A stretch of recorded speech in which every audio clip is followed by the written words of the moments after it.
All right. Hello, Center RAs. This is Michael Spears with Center Counseling Services. And I'm going to take this moment to kind of share with you ways or ideas that you can help identify and establish personal boundaries.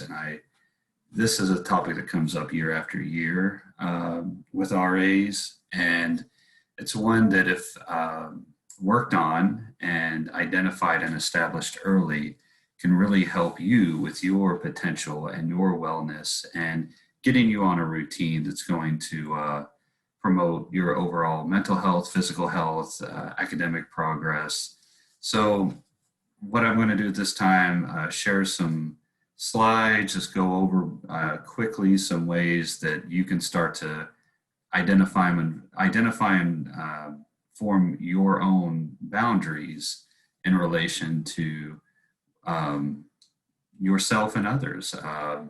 Would say specifically being an RA, but I think this type of work can help you personally, professionally, really in all areas of life. So in a moment, I'm going to bring up some slides and kind of go over some of these ideas with you. All right. So, boundaries are there to help you out. If you're not aware, just having strong boundaries can help define your identity. You'll be more comfortable with who you are and more confident, and others will know more of what to expect from you. Often in relationships of any kind, it's that uncertainty of how an individual will react or how much that can really impact trust with that person. So the more confident and clear that you are, the more others are going to be able to know what to expect from you. Boundaries can help protect yourself from violators. It's really, the more confident you are, it makes sense, the more clear you are, the more of an understanding you have of your values and your boundaries and your expectations, the less likely that someone that is wanting to take advantage of you is going to be able to do that. So it kind of keeps yourself safe as well. And you're going to be able to identify anyone that's trying to violate your personal boundaries a little bit easier, or much easier. It certainly brings order. Without them, it's much harder to regulate demands, ideas, dreams, responsibilities, opportunities. Life becomes more chaotic. In my experience, the more chaotic life is, the less likely you're able to focus on your own self-care. And that's going to exacerbate, kind of negative thoughts and anxieties. And it's certainly going to promote you. Good leaders that I've worked with I've known what to expect from them. They're clear with their boundaries, and they model good boundaries for those that are working for them or they're leading. So, certainly the boundaries that you establish is going to be a model for anyone that's on your hall of, okay, this is what it's like to have clear established boundaries, and maybe I should do that too. That seems like a good idea. A big thing here, though, is it's going to significantly reduce the potential for burnout. So, it's going to protect yourself from the control of others, as I mentioned earlier. The clearer you are with your boundaries, your expectations, your values, the harder it is for others to control you or kind of manipulate you in situations. It's going to help you stay in line with your purpose and mission. You're going to be able to keep your eyes on whatever goal or aspirations that you have for yourself, the more you understand where you're coming from. Protect your finest personal assets. As we know, those would be body skills, abilities, purpose, mission. This is going to help you again, you're not going to be questioning the thing to do in situations as much if you understand, okay, these are my values and this is where I'm coming from. And, it's going to satisfy your need for self-confirmation. You're going to be a lot easier to tap into that self-efficacy, that belief that you can accomplish something if you know where you're standing and you have a solid foundation. That would be of values of knowing your boundaries and relationships. Some signs of ignored boundaries. We've seen this possibly in ourselves and in others, an over enmeshment, kind of not as clear identity of how you belong in a situation and really taking too much on. Disassociation, not really sure who you are or what you believe in. Excessive detachment from things out of fear of what am I going to do if I get involved with this because I'm not sure where I stand.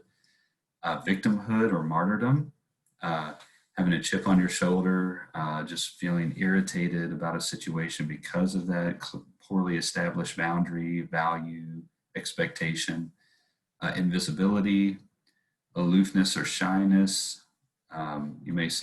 You or someone may seem cold and distant, smothering, kind of that codependent type of personality, and certainly a lack of privacy. This is where those individuals that this may not be malicious, but may end up controlling a situation, may take over that time that you can just have to yourself, that private life. So be aware of those signs of ignored boundaries if you see those in yourself. Certainly anyone else, but be aware of that. Continually kind of checking in on situations to see if you notice any. So there are definitely steps for establishing boundaries. You want to certainly name your limits, and that is just knowing, okay, these are the things I believe in, and these are the things that I do not stand for. These are the limits. This is crossing the line. Taking time to be able to identify that kind of ties into values as well. What are your values? With the limits as well of is this getting in the way of my aspirations for myself and my goals for myself? You want to definitely tune into your feelings. If you're feeling exhausted over a relationship with someone on your hall in the role of RA, just call it out, and if it's overwhelming, reach out to a fellow RA, student life staff, center counseling to talk about that. If you think, I'm feeling a certain way about this relationship and not sure what to do. I think your intuition is strong, and I think that is meaningful. So certainly reach out in those moments. You want to be direct. Again, the more direct you are with your expectations, the more that you are going to help yourself with self-care with a solid routine, but also you're going to be able to model that to others. Say that you certainly, and this could go to make self-care a priority, you want to, it's important for you to get sleep 7 hours a night. Have a schedule on your door that says these are the times that I'm available and these are the times I'm going to be sleeping. It doesn't mean you're not going to be there for crises, but it does mean that, you're being direct with your time, with your expectations, and you're making self-care a priority. And that's a great way to model that for students on your hall. Give yourself permission. Often we feel like we have to wait for that permission, or we may be a burden on someone. Give yourself permission to practice self-care, to say, look, I don't have time to talk right now, but I'll give you a call in an hour, or I'll meet with you in a couple hours, whatever time is good for you. Certainly in a crisis, you're not going to say that, but there are times when you don't want to be in a 2-3 hour conversation when you've got a test the next day. So let the person know, hey, it sounds tough. Is it okay to get in touch with you an hour or two from now? Practice self-awareness. Again, that's just tuning into your feelings. Okay, I know in these situations, I tend to resort to retreating, or I tend to resort to getting upset. Be aware of that. Be aware of your emotional response to situations. You want to consider your past and present. What that means is, again, kind of going back to self-awareness. How have I reacted in the past to this, and what would I like to improve on? 7, we went a little bit into make self-care a priority, but that is incredibly important. have a routine that you stick to, keep a planner if it's helpful. And again, have but potentially RAs have mentioned in the past, even having a schedule on your door of when you're going to be available. So students on your hall aren't just coming at all hours of the night for small things. And again, we're not discounting crises here, but just those times when, yes, you need as well that full night's rest. And if it can wait till the next day, it can wait till the next day. Again, giving yourself permission to do that. Seek support. That's huge. I think yearly we at Center Counseling talk to a number of RAs that reach out to us about situations going on their hall. They're not sure what to do. Your fellow RAs, your student life staff are really good support for that. Sometimes the confidentiality of center counseling, helps a little bit, whatever you're comfortable with. You want to be assertive. You certainly give yourself permission to be assertive. It's not being mean. It's not caring, but it's knowing that you need to take care of yourself and understand that, and having a good foundation is how you're going to help others. And start small. If setting boundaries is something you've struggled with in the past, think of a small step that you can do to get there. Go back to your limits, go back to your feelings, go back to making self-care a priority. If going to the gym is incredibly important to you,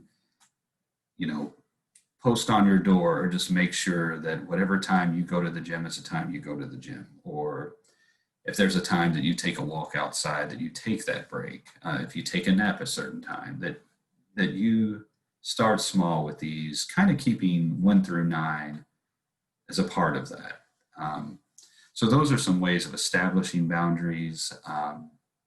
And certainly if you start to find yourself struggling in any of these areas, reach out, again, to fellow RAs, to a friend, again, staff, faculty, student life, or center counseling. And again, the earlier that you start to work on these things, the easier it is to be able to incorporate them or kind of shift them, because we're coming into a time, certainly this year, of great uncertainty. So whatever boundaries we've established in the past might look a little bit different this semester.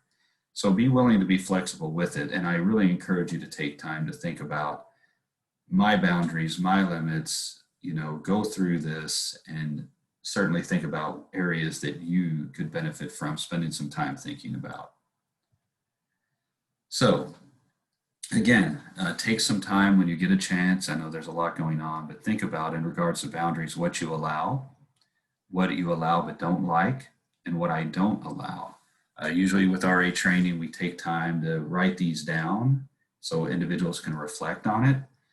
This is going to help you start to establish boundaries that work for you, and how you're going to possibly maybe not like something, but know, okay, I just need to learn a way of dealing with that. And it goes to values as well. So take time when you get a chance to think about these questions. What do you allow but don't like, and what I don't allow? Some advice from previous years. One is be upfront regarding what you have to report. That you can't promise to keep everything between you and the student. Just knowing that boundary as far as RA and the role of RA. We mentioned earlier, someone had said posting hours on your door. Talk to your fellow RAs about this. Try to get advice from them. Again, it doesn't mean you can't speak in a crisis, but it means if it can wait, 11 to 6 a.m., I need sleep. So every night, 11 to 6 a.m., crisis only. And if you can wait till the next day, have a time when you are going to do your best to be available if anyone needs to talk.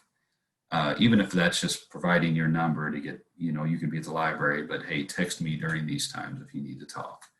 But we certainly don't want people coming in at 1 who are just upset at a boyfriend or having an issue in a class that can't wait till the next day because you need sleep, and that's certainly a boundary that you need to establish.